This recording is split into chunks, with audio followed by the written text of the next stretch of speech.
Olá, queridos, seja bem-vindo ao nosso canal e quero rapidamente, claro, numa introdução, falar sobre a igreja.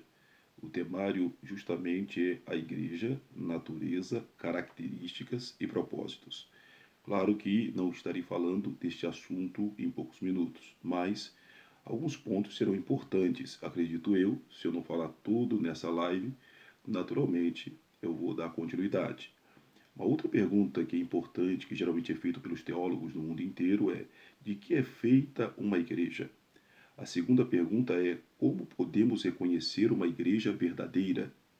A terceira pergunta: quais os propósitos de uma igreja?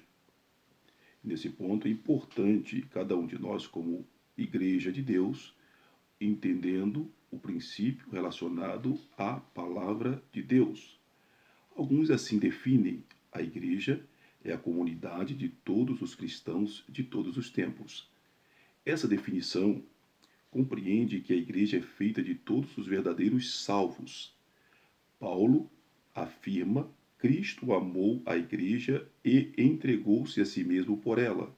Efésios capítulo 5, versículo 25.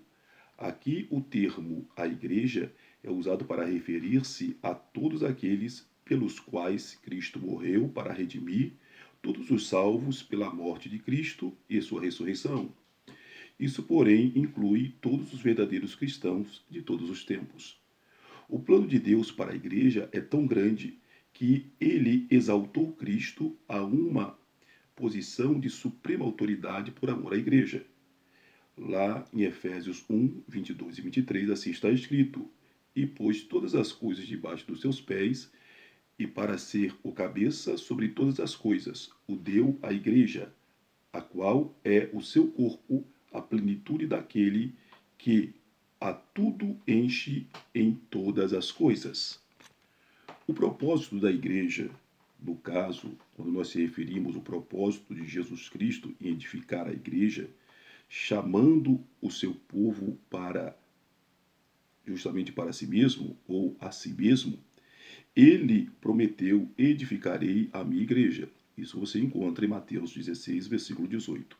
Lucas é cuidadoso quando nos informa que o crescimento da igreja não se deu apenas pelo esforço humano, mas acrescentava-lhes o Senhor dia a dia os que iam sendo salvos. Atos capítulo 2, versículo 47.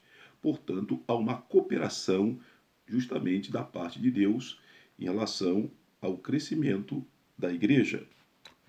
Mas é importante ter em mente que justamente o processo pelo qual Cristo edifica a igreja é apenas uma continuação do modelo estabelecido por Deus no Antigo Testamento, por meio do qual ele chamou a povo para si mesmo, para ser uma assembleia de adoração diante dele.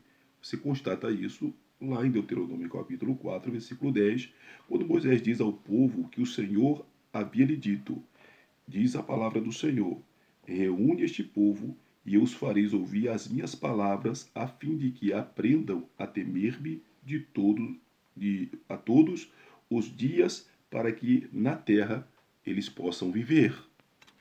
Na Septuaginta, traduz a palavra reúne no hebraico como a palavra kahal.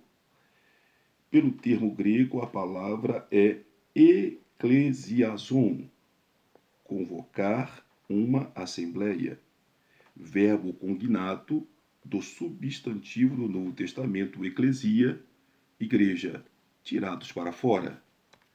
Outro fato interessante é que a igreja é invisível ainda que visível.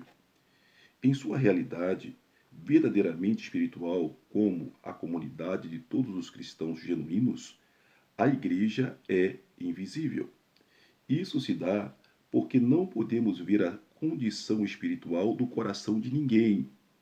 Podemos ver os que frequentam a igreja e percebe ainda, justamente, sinais externos de uma mudança espiritual interior, mas não podemos de fato ver o coração das pessoas e nem enxergar o estado espiritual em que se encontram. Algo que só Deus pode fazer. Foi isso que Paulo afirmou lá em 2 Timóteo, no capítulo 2, versículo 19. O Senhor conhece os que lhe pertencem. Mesmo em nossas igrejas, em nossas vizinhanças, só Deus sabe com toda certeza e sem errar quem são os verdadeiros cristãos.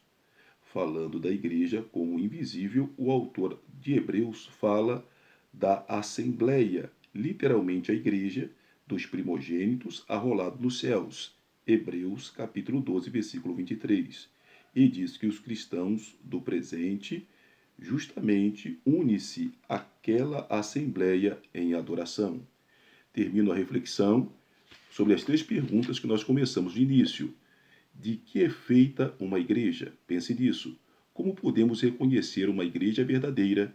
Quais os propósitos de uma igreja? Que Deus te abençoe.